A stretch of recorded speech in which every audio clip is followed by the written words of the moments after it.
the idea of new economic theory or a development of economic theory itself sounds extremely ambitious. The whole world is aware now of the, more or less, of the insufficiencies of present theory. And there are so many ideas out there and so many diverse approaches that are pushing for greater recognition. The position we've taken at the Academy is that we're not just looking for short-term answers to what do we do about the financial crisis or about global trade today. We're really looking at what Ivo called the new paradigm, a fundamental shift. What is going to be the future of social science down the line? And how will not only economics, but other social sciences evolve in the future? And can we look at and explore some of the parameters and characteristics of an evolutionary development of social science, particularly economics, even if we know that we're taking up an extremely challenging task.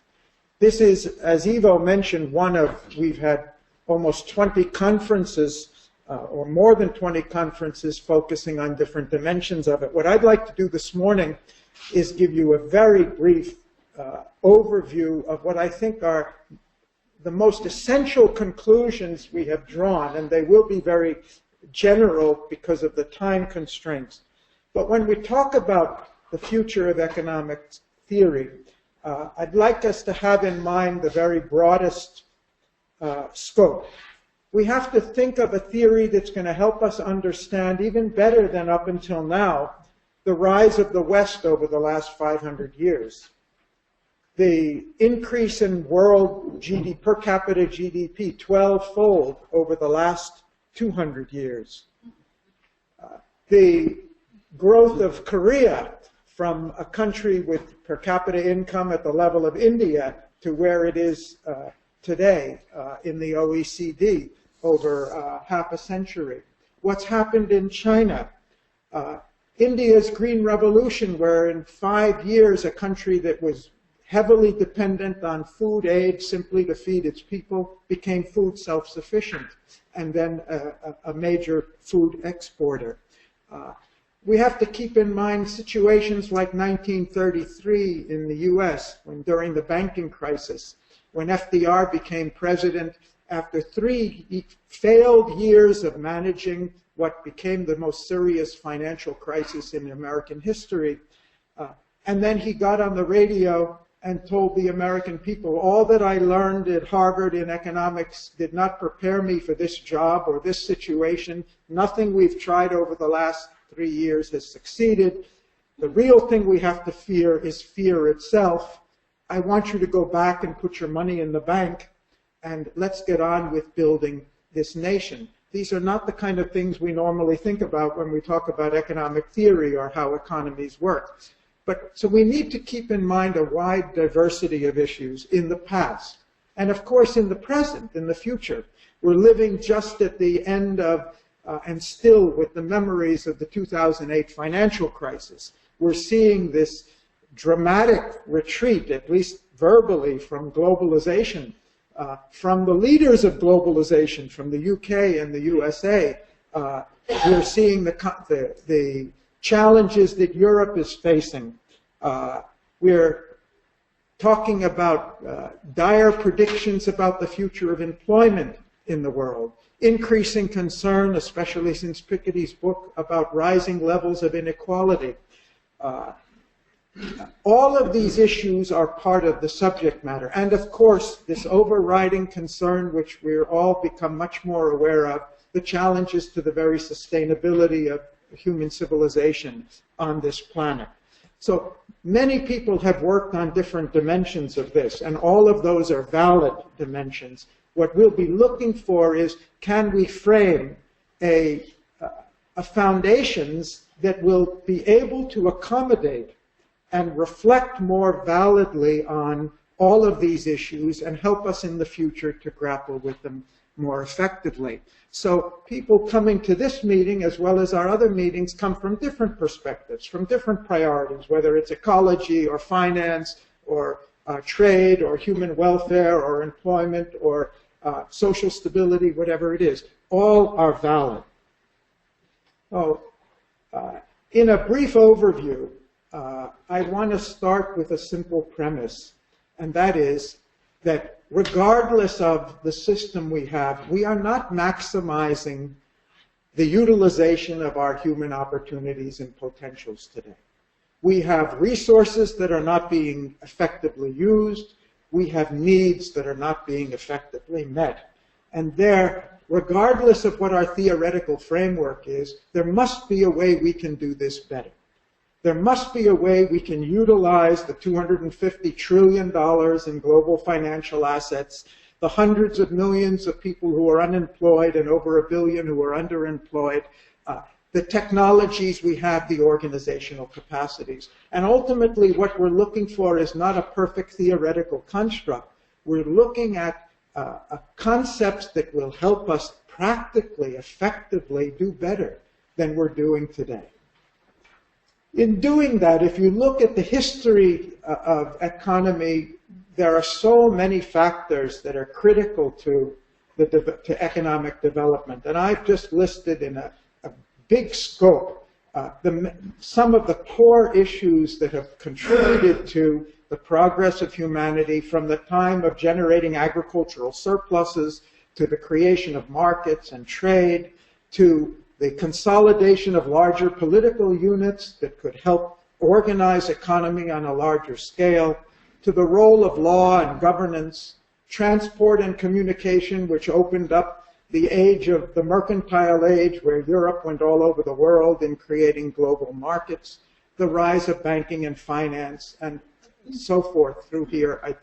I hope you'll all see core issues. All of these have been the topics of study and discussion at previous conferences. And all the way down to the role of the individual and the role of the way we think about knowledge and the way we think about society and our social science. And ultimately, we're trying to keep all of this in mind in building a set of conclusions. And I'm going to share 10 of those very basic general conclusions with you. One is to remind us that what we call economy is a social institution, and it's based on human relationships. And the prosperity we've generated is by learning and evolving a more effective technology, organizational technology, for human beings to relate to each other in productive, constructive, mutually beneficial ways.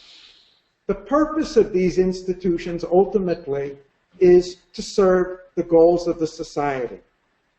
And the value of any institutions we have to be evaluated in terms of how well are they meeting that functional purpose of really serving the broader interests of society. We are, in our efforts, trying to make explicit, there are implicit assumptions and values involved in all social theory. Our argument is that we need, whatever our values are that we're going to build on, we need to make those explicit so they can be seen, they can be challenged, they can be debated.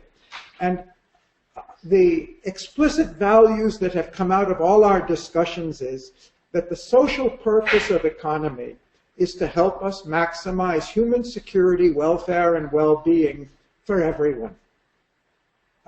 And that can only be achieved in conditions of peace and social stability, sustainability, a recognition of human rights and dignity, and the fullest realization of human potential, individually, socially, and humanity as a whole. This is our premise. It's not a scientific thesis. It is the value on which we're trying to build a more effective theoretical framework.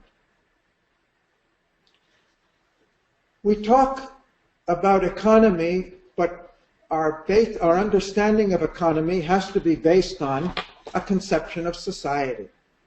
And what we've been arguing for over and over is society is not a mere mechanism.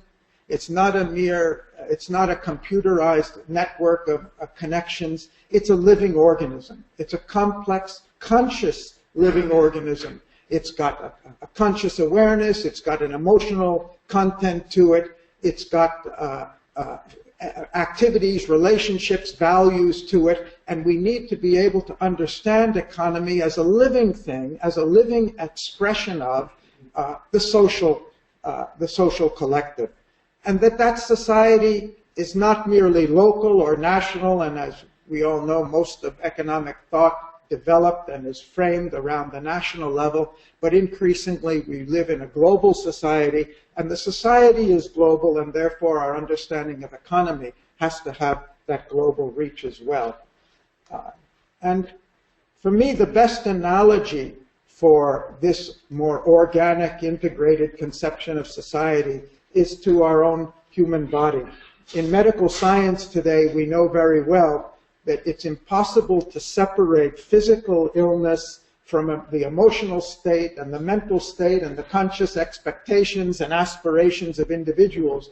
That when we say that the society is conscious, we mean that our thoughts matter, our aspirations matter, our values matter, our emotions matter, our trust and faith matter, not just physically what we do or how much money we have or what technology. So that's what we mean by something that's complex and living.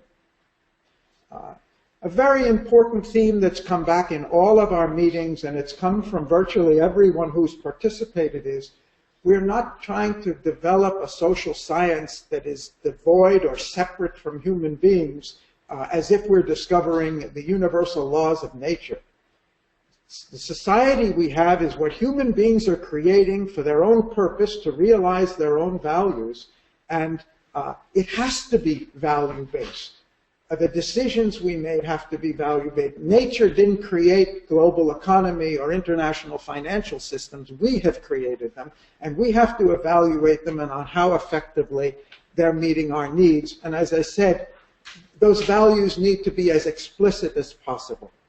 Obviously, I think we're all aware that economy is, over time, it grew more and more, all of the social sciences grew more and more compartmentalized, and now there's a recognition that we need to reconnect economy with ecology, or reconnect economy with human rights, or reconnect economy with political systems and law and so forth.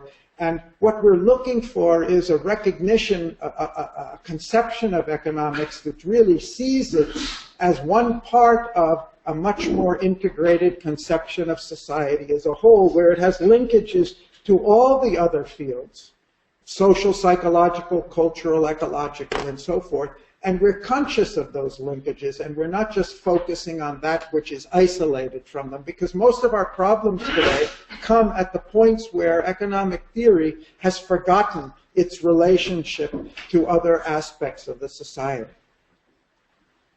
Not only we're looking at interdisciplinarity, but we're looking at something transdisciplinary, and this word is being used more and more frequently, but in different senses.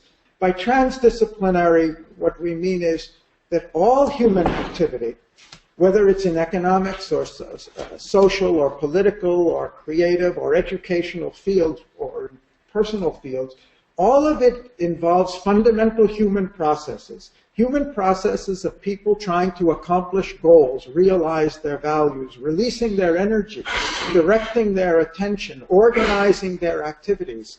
And we feel that an effective social science of the future has to arrive at some fundamentals of what are the social processes on which our economic, political, and other cultural activities are based. In the physical sciences, we know all of physical phenomena have a fundamental basis defined in physics and in chemistry. Whereas in the social sciences, virtually each social science is building its own foundations as if it's in a different universe. We don't have those shared conceptions of what the social process is. How do human beings accomplish? How do they realize? How do they fulfill their goals? And so we're looking at trying to understand the process at that fundamental level, because essentially we want to improve the overall effectiveness of human beings in achieving and realizing our aspirations. One of the things that's often been lost sight of is that any social system or any political system or any economic system or ecological system, for that matter, expresses not only the way we function, but expresses the way power is distributed in society. And too often, this has been left behind implicit, and we don't realize that the economic system we have, as well as the political system, is an expression of power structures, of the distribution and sharing and the degree of democratization of power. And this is one of the things we feel has to be made explicit. We have to ask ourselves, who is the economy working for? Who benefits from it? And what are the mechanisms or factors that determine how the benefits of power are distributed and enjoyed in the society? And this is not just a question of how we're going to distribute the pie, how we're going to break it up. But in very interesting discussions we had at one of our best conferences here in this room 4 months ago, we also looked at the formula of what is it that will maximize the overall power of the society?